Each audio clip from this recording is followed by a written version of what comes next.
शहर में दिनेश नामक एक आदमी एक बड़ी कंपनी में नौकरी करता था। उसको अपने माता पिता से और दोस्तों से बहुत लगाव था। दिवाली के कारण उसकी कंपनी वाले सबको छुट्टी देते हैं और उसी खुशी में वो उसके गांव जाता है। घर पहुंचते ही अपने माता पिता को देख वो बहुत खुश होता है। माँ, पापा कैसे हो? हम ठीक है बेटा, हमें बहुत खुशी है कि तुम दिवाली के लिए घर आए। मैंने तुम्हारे पसंदीदा व्यंजन सारे बनाए हैं। सच माँ? मुझे इसीलिए ये त्योहार बहुत पसंद है। मेरा मनपसंद खाना खा सकता हूँ और क्योंकि दोस्तों का भी छुट्टी होता है उनसे भी मिल पाऊंगा।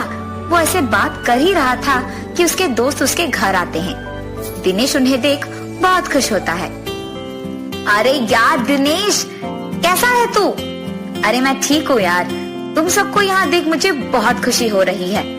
तुम सब कैसे हो? हम भी ठीक है दिनेश, दिवाली के लिए छुट्टी मिली है, इसी कारण हम सब यहाँ आ पाए हैं। अरे हाँ यार, और हाँ, मुझे तुम सबको एक खुशखबरी बताना है। मैंने इस दिवाली के लिए खुद से एक विशेष दिवाली रॉकेट बॉम्ब तैयार किया है। जब वो आसमान में फूटेगा तो तुम लोग उसकी रोशनी को देख चौंक जाओगे। क्या सच में? अरे हाँ, मैंने इसे खुद से बनाया है। मुझे उसे तैयार करने के बाद तुम लोगों को बताना था, इसीलिए मैंने उस बात को छुपाया। अरे तुम तो हमेशा से ऐसे ही थे, बहुत बुद्धिमान। बचपन में भी तुम ऐसे ही कुछ ना कुछ खुद से बनाते थे। हम सब भी बचपन में कितना मजा करते थे यार साथ में, लेकिन अब सब कुछ बदल गया। अरे हाँ यार, बचपन में जब हमें दिवाली की छुट्टी मिलती थी तो हम बहुत खुश होते थे, क्योंकि हम माँ के हाथ का विशेष व्यंजन खाते हुए और अपने दोस्तों के साथ खुशियाँ मनाते हुए रिश्तेदारों से मिलते कितने खुश थे हम यार। लेकिन अब दिवाली का बहाना बना के छुट्टी के दिन घर आना पड़ रहा है, ताकि हम कम से कम अपने घर वाले और दोस्तों से मिल पाए। बात तो सही है, शायद दिवाली इसीलिए मनाते हैं ताकि हम सब एक ही जगह पे इकट्ठा हो। इसी कारण शायद दिवाली का त्योहार मनाया जाता है। इन सब की बातें सुनकर दिनेश की माँ कहती है, दिनेश, दोस्त और रिश्तेदारों से मिलने के लिए और सभी को एक ही जगह पे इकट्ठा करने के लिए दिवाली मनाया नहीं जाता है। दिवाली मनाने का कारण कुछ और है, जानना चाहते हो? विष्णु भगवान के कई अवतारों में से एक था वराह अवतार। उनके वराह अवतार का और भूदेवी का पुत्र था नरकासुर। जब भूदेवी को उसके बेटे में राक्षस का लक्षण स्पष्ट रूप से दिखे, उसे डर लग गया कि एक ना एक दिन नरकासुर का अंत विष्णु भगवान के ही हाथों में है। इसी कारण वो विष्णु मूर्ति से विनती करती है कि वो नरकासुर को कुछ ना करे। कुछ देर सोचने के बाद विष्णु मूर्ति भूदेवी से कहते हैं, ठीक है, मैं तुम्हें एक वरदान दूंगा, तुम्हारे सिवाय तुम्हारे बेटे को कोई नहीं मार सकेगा। कोई भी माँ अपने बेटे को कभी नहीं मारेगी। इसी विश्वास से विष्णु मूर्ति की बातें सुनकर भूदेवी खुश हो गई थी। दिन गुजरते गए और नरकासुर का भी शक्ति बढ़ता गया। आखिरकार इंद्र भगवान भी उसका सामना नहीं कर पाए। इसी कारण देवता सारे विष्णु भगवान के पास जाकर नरकासुर से उनकी रक्षा करने की विनती करते हैं। तब विष्णु भगवान कहते हैं कि नरकासुर का अंत का समय पास में ही है। तभी विष्णु भगवान कृष्ण के अवतार में और भूदेवी सत्यभामा के अवतार में जन्म लेते हैं। और दूसरी तरफ नरकासुर की बुराइयां जारी थी। ऐसे ही एक बार उसने कृष्ण भगवान का सामना किया। उन्हें तो पहले ही पता था कि उसका अंत भूदेवी के हाथों में है।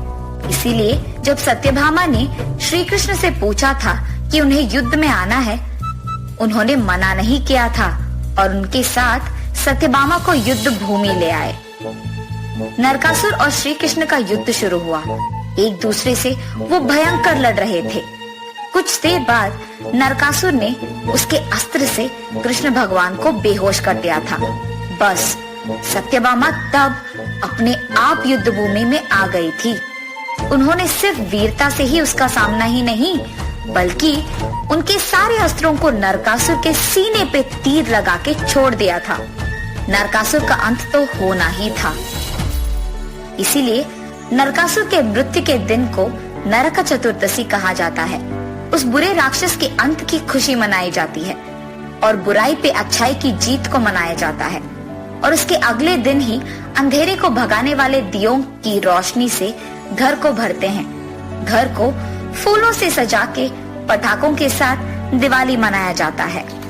और ऐसे ही अयोध्या के राजा श्री राम उनके पिता दशरथ के मर्जी के अनुसार सीता देवी और लक्ष्मण के साथ 14 साल वनवास के लिए जाते हैं। वनवास के दौरान लंका का अधिपति रावण सीता का अपहरण करता है।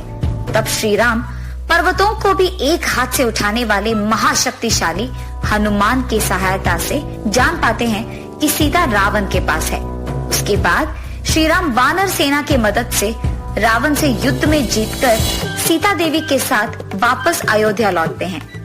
वो अमावस्या का दिन होने के कारण उस राज्य के सारे लोग दीप जलाकर रावण को हराकर आए श्री राम का स्वागत करते हैं। और ऐसे भी दिवाली का त्योहार मनाया जाता है। बुराई पे अच्छाई का और असत्य पे सत्य का जीत मनाने के लिए ये त्योहार मनाया जाता है। उस दिन घर को सजा के, दीप जला के, पटाखे और मिठाई से खुशियां मनाई जाती है। और इतना ही नहीं, दिवाली के दिन हम अच्छे मन से लक्ष्मी देवी का पूजा करते हैं ताकि हमें सर्व समृद्धि संपन्न हो। माँ, हमें तो दिवाली मनाने का असली कारण का पता ही नहीं था। अब जो हमें पता चला, हम बहुत खुश हैं। आइंदा से जब भी दिवाली आएगा तो हम याद रखेंगे कि बुरे पे अच्छे का जीत होगा। और इसी विश्वास से हम इस त्योहार को खुशी से मनाएंगे। और इतना ही नहीं, हर दिवाली को हम आपकी बातों को याद रखेंगे। दिनेश की माँ की बातों के अनुसार उसके सारे दोस्त दिवाली के दिन घर को फूलों से सजा के, नए कपड़े पहन के, सभी लक्ष्मी देवी की पूजा करके अंधेरा होते ही दिया से सारे गांव को रोशन करते हैं। अरे यार, अब हम हमारे दोस्त के उस विशेष रॉकेट बॉम्ब को फोड़ेंगे। चलो चलो। सभी दिनेश की बात को मानकर उनके दोस्त के रॉकेट को आसमान में छोड़ते हैं। आसमान में फोड़ते ही उस रॉकेट से बहुत सारा रोशनी आता है और अलग प्रकार के रंग भी आते हैं। उसे देख सभी वाकई ही चौंक जाते हैं। ऐसी थी उनकी दिवाली, खुशी खुशी बीत जाती है। गणेश चतुर्थी। एक बार रामपुर नामक एक गांव में सारे लड़के गणेश चतुर्थी की तैयारी को लेकर उत्साहित थे। स्कूल खत्म होते ही सारे लड़के चंदा जमा करने के लिए निकल पड़े गणपति की मूर्ति खरीदने। लड़के हर एक दरवाजे पर जा रहे थे चंदा लेने। उसमें से एक घर था आनंद जी का। हे लड़कों, इस बार बड़ी वाली मूर्ति ला रहे हो क्या? आप जितना दान करोगे उतनी बड़ी मूर्ति लाएंगे। बड़े होशियार हो तुम लोग। आनंद की पत्नी आई पैसे दान करने के लिए। तुम सब लोग चंदा तो ले रहे हो सबसे, पर क्या तुम जानते हो कि गणेश चतुर्थी मनाया क्यों जाता है? इस दिन पर हम गणेश जी का जन्मदिन मनाते हैं। ये तो सही बात है, पर गणेश जी का जन्मदिन कोई साधारण उत्सव नहीं है। पार्वती देवी ने गणपति को बनाया है। शिव भगवान की अनुपस्थिति में पार्वती ने चंदन के मिश्रण से गणपति को बनाया और उसको पहरेदार की तरह रखा जब वह स्नान करने गई।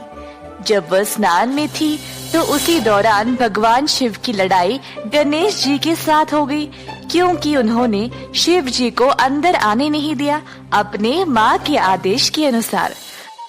गुस्से में आकर शिव भगवान ने गणेश का सर काट दिया।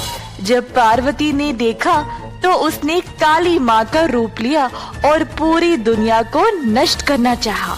सब लोग परेशान हो गए और शिव भगवान के पास गए ये विनती करने के लिए कि वह काली माँ के गुस्से को ठंडा कर दे। फिर शिव जी ने अपने लोगों को ये आदेश दिया कि उस बच्चे का सिर लेके आए जिसकी माँ ने उसको छोड़ दिया है। लोगों को सबसे पहले एक हाथी का बच्चा ही मिला, तो उन्होंने हाथी के बच्चे का सिर काटा और शिव जी के पास ले आए। शिव भगवान ने तुरंत सर को गणेश जी के शरीर पर रख दिया और उसको वापस जीवित कर दिया। काली माँ का गुस्सा खत्म हो गया और पार्वती देवी वापस अपने असली रूप में आ गई। सब देवताओं ने गणेश जी को आशीर्वाद दिया और यही दिन को आज हम गणेश चतुर्थी के रूप में त्योहार मनाते हैं। ये कहानी सुनकर सारे लड़के हैरान होकर एक दूसरे को देखने लगे। गणेश चतुर्थी तो परसों है ना? हाँ, हम इसी कहानी पर एक नाटक पेश करेंगे। बाकी के बच्चे भी खुशी से कूदने लगे। आ गया गणेश जी का त्योहार का दिन। ये त्योहार 10 दिनों तक मनाया जाता है और पहले दिन गणेश का एक मिट्टी का पुतला हर घर में रखा जाता है। सारे घर को फूलों से सजाया जाता है। मंदिरों में बहुत सारे भक्त पूजा पाठ के लिए आते हैं। सारा परिवार एक साथ इस त्योहार को मनाता है। समुदाय के लोग बड़ा मंच बनाते हैं गणेश भगवान की बड़ी मूर्ति रखने के लिए, ताकि सब लोग इस जश्न में भाग ले पाए। इसी प्रकार रामपुर गांव में भी गणेश चतुर्थी के दिन हर कोई, बूढ़ा बच्चा, सब एक साथ आए इस त्योहार को मनाने के लिए। उन्होंने एक बड़ा सा मंच बनाया और उसको सजाया और गणेश भगवान की एक बड़ी सी मूर्ति को उस मंच पर रख दिया।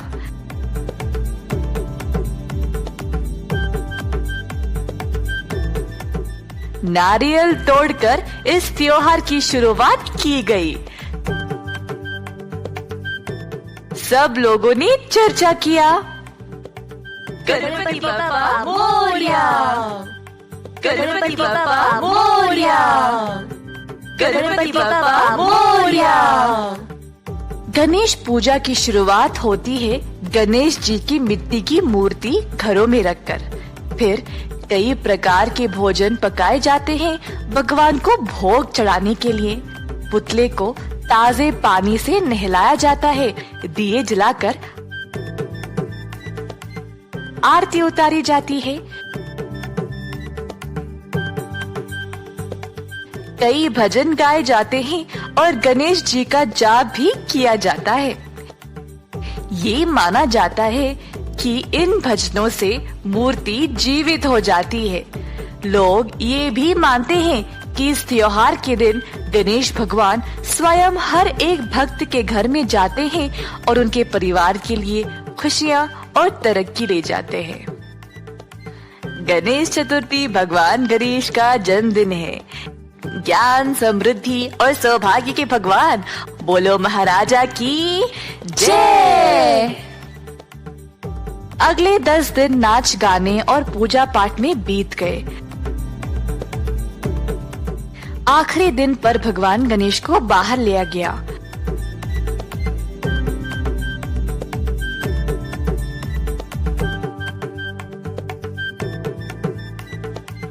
सब लोग खुशी से नाच गाने का प्रदर्शन कर रहे थे अपनी भक्ति दिखाने के लिए।